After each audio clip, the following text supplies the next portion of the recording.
অধ্যক্ষতা কৰা হাজৰিকা ডাঙৰীয়া, আমাৰ আটাইৰে শ্ৰদ্ধাৰ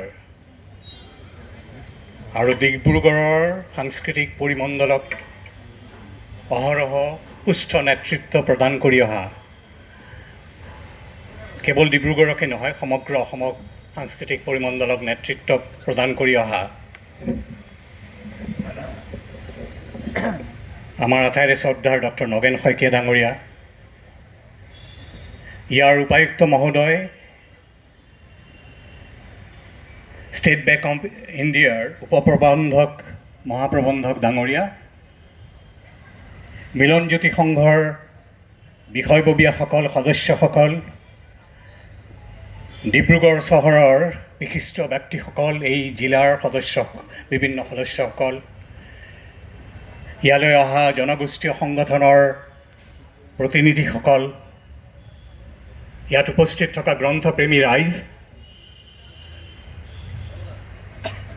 আৰম্ভণিতেই মই মহানুভৱতাৰ চহৰ বা মহানুভৱতাৰ মহানগৰ এই ডিব্ৰুগড়ৰ প্ৰতি মোৰ মূৰ দুৱাইছোঁ। কিয় মই মহানুভৱতাৰ মহানগৰ বুলি কৈছোঁ, তাৰ মই দুটা কাৰণ ব্যাখ্যা কৰিব খোজোঁ। যদিও মোক ইয়াতে চলিহা ডাঙৰীয়াই নামনিৰ বুলি কৈছে, মই নাজানো আচলতে মোক নামনিৰ বুলি ক'ব লাগে নে উজনিৰ ক'ব লাগে, কাৰণ মোৰ জন্ম দৰাচলতে ডিব্ৰুগড়ত। কিন্তু সেইটোৱে মূল কথা নহয়। মূল কথা হ'ল যে ডিব্ৰুগড়ক নিজৰ বুলি ক'বলৈ পোৱাটো মই অত্যন্ত গৌৰৱ কৰোঁ। তাৰ কাৰণ হৈছে মোৰ শৈশৱতে মোৰ মনত আছে, ইয়াত যেতিয়া বানপানী হৈছিল আমোলাপট্টিৰ ওচৰৰ কাষৰ মোহনাঘাটত, সেইখিনি সময়ত এগৰাকী নাৱৰীয়াৰ কথা মোৰ মনত আছে। তেখেতে নাও চলাইছিল আৰু মানুহবিলাকক এই বানপানীত পৰি থকা মানুহখিনিক তেখেতে লৈ আহিছিল। আৰু ক্ৰমান্বয়ে পানী বাঢ়ি গৈছিল আৰু মানুহে ক'বলৈ লৈছিল যে তুমি নাযাবা, সেইফাললৈ আৰু নাযাবা। কিন্তু তেতিয়াও তেওঁ কৈছিল, কোনোবা এগৰাকী বৌৰ কথা কৈছিল, বৌ আৰু ল'ৰা এটা ৰৈ গৈছে, আনিবলৈ গ'ল। কিন্তু সেই মানুহজন আৰু উভতি নাহিল। এই যে আত্মসমৰ্পণ, এই যে মহানুভৱতা, সেই মহানুভৱতাৰ প্ৰথম জীৱনত পাঠ এজন সৰু ল'ৰা হিচাপে মই ডিব্ৰুগড় চহৰতে পাইছিলোঁ আৰু তাক অতি শ্ৰদ্ধাৰে মই সোঁৱৰণ কৰোঁ। সেই মহানুভৱতাৰে আন এটা পাঠ আজি মই পাইছোঁ। আপোনালোকে মোক কওক,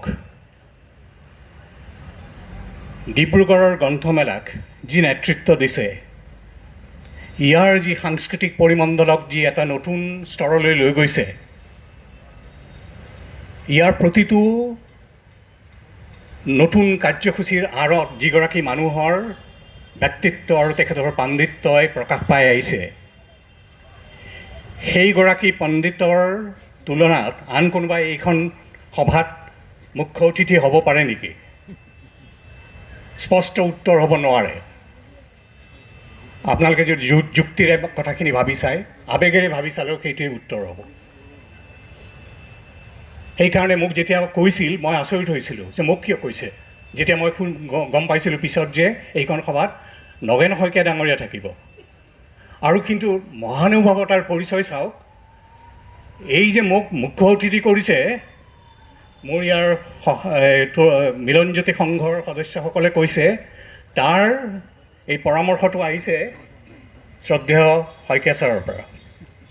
এই ধৰণৰ মহানুভৱতা এইখন চহৰে অহৰহ আমাৰ অসমৰ সমাজক দি আছে। সেইকাৰণেই ইয়ালৈ আহি মোৰ এটা তীৰ্থস্থানলৈ অহাৰ নিচিনা লাগে। এটা কথা মোৰ আইতাৰ ঘৰলৈ অহা তীৰ্থস্থানলৈ অহাৰ নিচিনা লাগে। আনটো কথা, ইয়াত যিসকল মানুহ আছে তেখেতসকলৰ যিটো মহানুভৱতা, যিটো বিশাল দৃষ্টিভংগী, এই দৃষ্টিভংগীয়ে মোক উদ্বুদ্ধ কৰে। আৰু দৰাচলতে এই গ্ৰন্থমেলা সেই মহানুভৱতাৰ ব্যাপ্তিৰ কাৰণে আৰু এটা অংশ বুলিহে মই ভাবোঁ। আৰু সেইকাৰণেই এই অনুষ্ঠানটো কিন্তু পাতিছে চৰকাৰে পতা অনুষ্ঠান নহয় বা কোনো ডাঙৰ সংগঠনে কৰা অনুষ্ঠান নহয়। এই অনুষ্ঠান পাতিছে এইখন চহৰৰ এটা সংঘই, এটা ক্ৰীড়া আৰু সাংস্কৃতিক সংঘই, মিলনজ্যোতি সংঘই এই যে নিজৰ জাতি মাটি আৰু ভাষাৰ প্ৰতি এটা সংঘৰ যিটো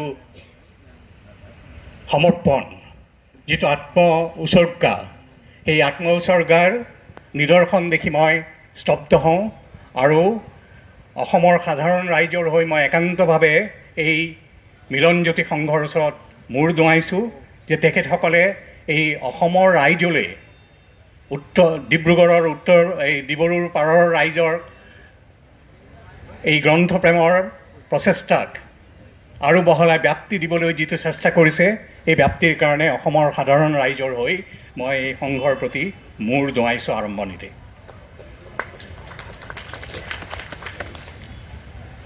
কিতাপ বুলি ক'লেই আজি এই আৰম্ভণিতে অনুষ্ঠানত দুটা কথাই মোক আৰু বিশেষভাৱে আকৰ্ষণ কৰিছে। এটা হৈছে যে মই এনেই মাত ভাল পোৱা মানুহ, ভাল মাত হ'লে মই বৰ আকৃষ্ট হওঁ। ইয়াত এই চলিহা ডাঙৰীয়াৰ মাতটো আৰম্ভণিতে শুনি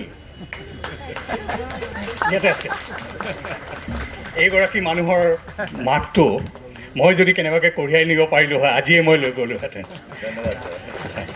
আৰু আনটো হৈছে যিটো বন্দনাৰ অনুষ্ঠান কৰিছে, কৃষ্ণ বন্দনাৰ অনুষ্ঠান, যি পৰিপূৰ্ণতাৰ আত্মসমৰ্পণেৰে গাইছে, সেইটোৱে মোক অভিভূত কৰিছে।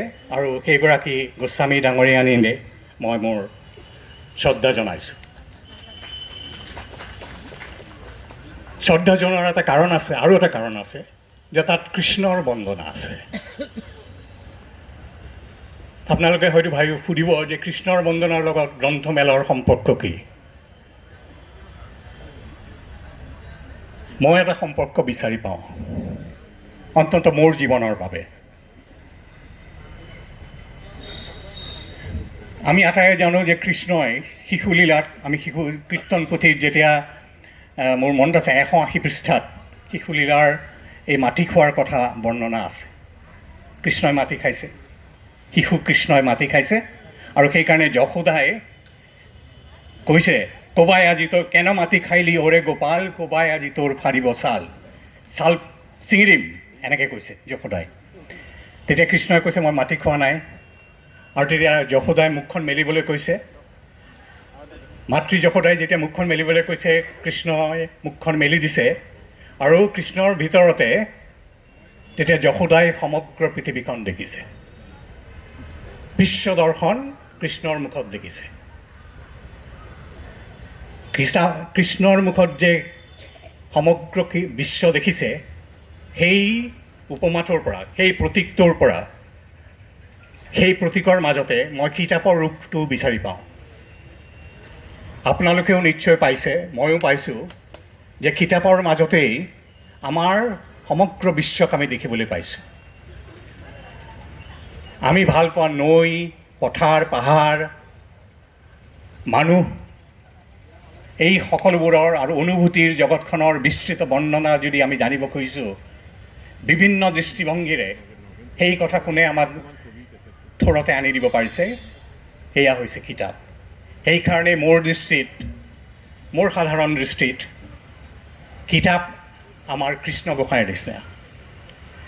তাৰ ভিতৰতেই আমি সমগ্ৰ বিশ্বখন দেখিবলৈ পাওঁ। জ্ঞানৰ ভঁৰাল সেইখন কৃষ্ণ বা এই কিতাপ। আপোনালোকে জানে কোৰাণৰ 96 চূৰাত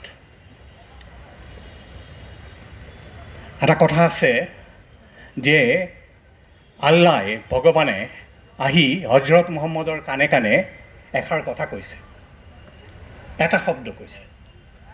শব্দটো হৈছে ইকৰা। ইকৰা মানে পঢ়া। এটা শব্দই কৈছে, ভগৱানেও কৈছে পঢ়া। সেইকাৰণেই দৰাচলতে কিতাপ পঢ়াটো এটা সাধাৰণ কথা নহয়। এয়া এটা আধ্যাত্মিকতাৰ স্তৰলৈ যোৱাৰ নিচিনা। যিদৰে আজি গান শুনি থাকোঁতে, বন্দনাটো শুনি থাকোঁতে আমি আটাইয়ে এটা নতুন স্তৰলৈ যোৱাৰ নিচিনা আমাৰ মাজত অনুভৱ হৈছিল। সেই প্ৰথম কথাত কিতাপ হৈছে জ্ঞানৰ ভঁৰাল। কিন্তু কিতাপ কেৱল জ্ঞানৰ ভঁৰালেই নহয়, কিতাপ হৈছে অনুপ্ৰেৰণাৰ ভঁৰাল। আমি যদি জাতিৰ পিতা গান্ধীজীৰ কথা ভাবোঁ, গান্ধীজীয়ে তেখেতৰ এই যে অহিংস আন্দোলনৰ ভেটি ৰচনা কৰাৰ বাটটো ক'ৰ পৰা দেখিছিল? তেখেতে নিজেই কৈ গৈছে, জন ৰাস্কিনৰ আনটু দিছ লাষ্ট বুলি কিতাপখনৰ পৰাই তেওঁ এইটোৰ প্ৰেৰণা পাইছিল। হৰিশ্চন্দ্ৰৰ কাহিনীৰ পৰা কাহিনী পঢ়ি উদ্বুদ্ধ হৈছিল মূল্যবোধৰ জগতখনলৈ। এইদৰে কিতাপেই মানুহক অনুপ্ৰেৰণা দি আহিছে। গেৰী কেলাৰৰ ওৱান থিং বুলি এখন কিতাপ আছে। সেই কিতাপখনে পৃথিৱীৰ অজস্ৰ মানুহক এটা নতুন জীৱনৰ কাৰণে কি ধৰণে অনুপ্ৰেৰণা দিছে সেই কথা আমি আটাই জানো হওক। ব্যক্তিগতভাৱে আমি সকলোৱে কিতাপ পঢ়িছোঁ আৰু এতিয়া মই কেইটামান